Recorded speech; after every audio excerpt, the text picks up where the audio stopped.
Hi everybody, this is Atik. Welcome to our YouTube channel Engineering Drive. Now let us discuss about the concept of environments in AI system. So already we have discussed about what is an agent and how an agent acts on their environments. Now let us discuss about the properties of environment. So here I will be focusing on the 5 properties of environment. Now before I am going to discuss about the 5 properties of environment, let me once again give an idea about the relationship between an agent and environment. So this is an environment.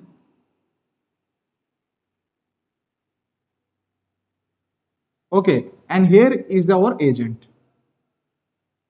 Now, what input environment will give to the agent? Environment will give the percepts.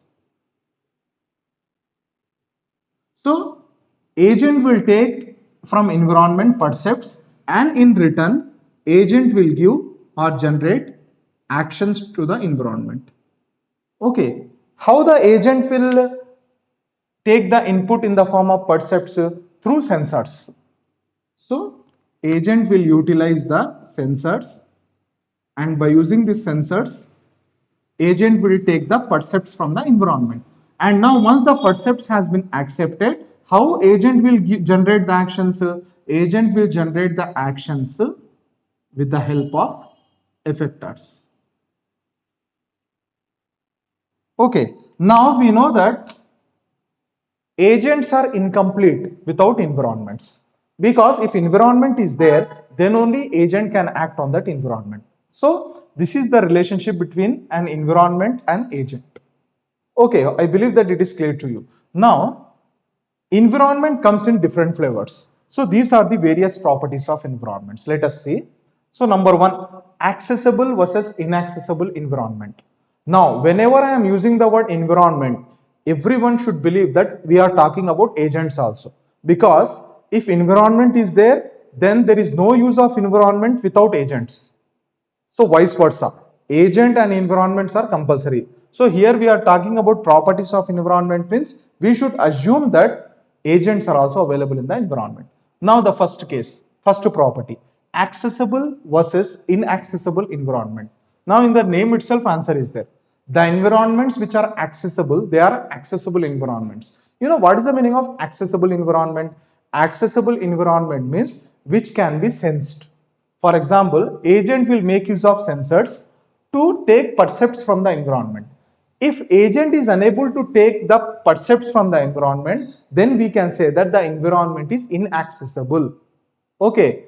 Otherwise, we can say the environment is accessible. So here the role played by the agent is by making use of sensors to know whether the environment is accessible environment or inaccessible environment. Okay, this is the first property of environments. So if the environment is inaccessible, then it is very difficult for the agent to act on those environments. So because of that, mostly the agent will act on the environment which is accessible. Is it okay? Then the second property of the environment, deterministic versus non-deterministic. You know what is the meaning of deterministic? Deterministic environment means in which the state of the environment can be known. For example, if the agent is acting on the current environment, then if the agent want to predict the next environment, then agent should able to determine the next state of the environment. If the agent is able to determine the next state of the environment, then we can say the environment is deterministic. If the agent is unable to determine the state of the next environment, means what will happen in the environment, then it is known as non-deterministic environment. So my dear students, how we can differentiate the deterministic and non-deterministic? Depending on the current state. By using the current state, if the next state of the environment can be determined, then it is deterministic environment. Okay. Then the third property of the environment. What is the third property? Episodic versus non-episodic environment. So what is the meaning of episode? First of all, we should know the meaning of episode. Episode means the experience of the agent's experience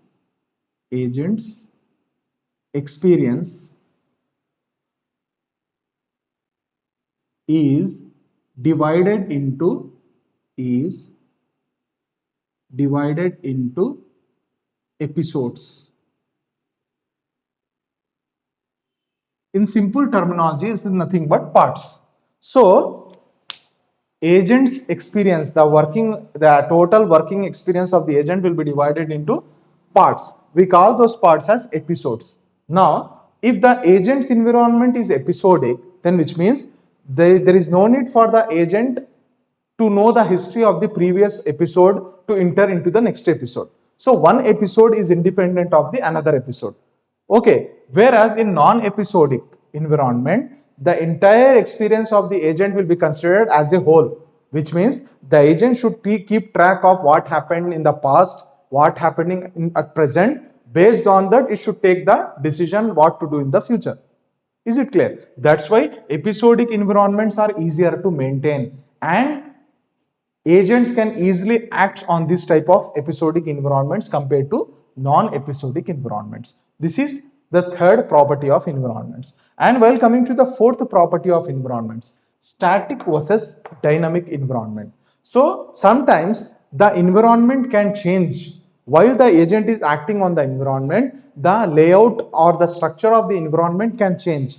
If the structure of the environment can change, then we can say the environment as dynamic.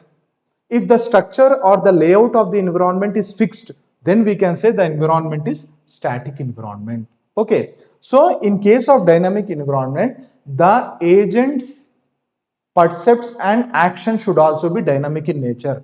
So depending on the changes in the environment, the agent should take the percepts and it should generate the corresponding actions. So which is little bit heavier task for the agent compared to the fixed or static environment. Is it okay?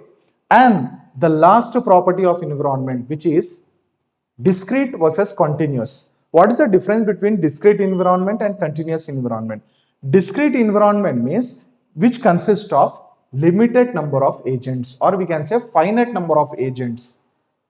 If the environment consists of finite number of agents, then what happened? If the agents are finite, automatically the percepts and actions are also finite. Is it right? So which means it is easier to maintain that particular environment. Whereas while coming to the continuous environment, here continuous environment in the sense the environment consists of many number of agents, or we can say infinite number of agents. Continuously the environment is getting grown.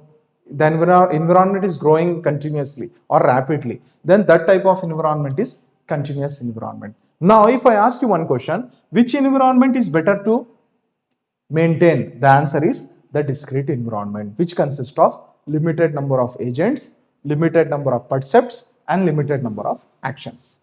So my dear students, I believe that you people got a clear idea about the properties of environments. So with this, let me close my today's class. See you soon everybody. Take care. Allah Hafiz.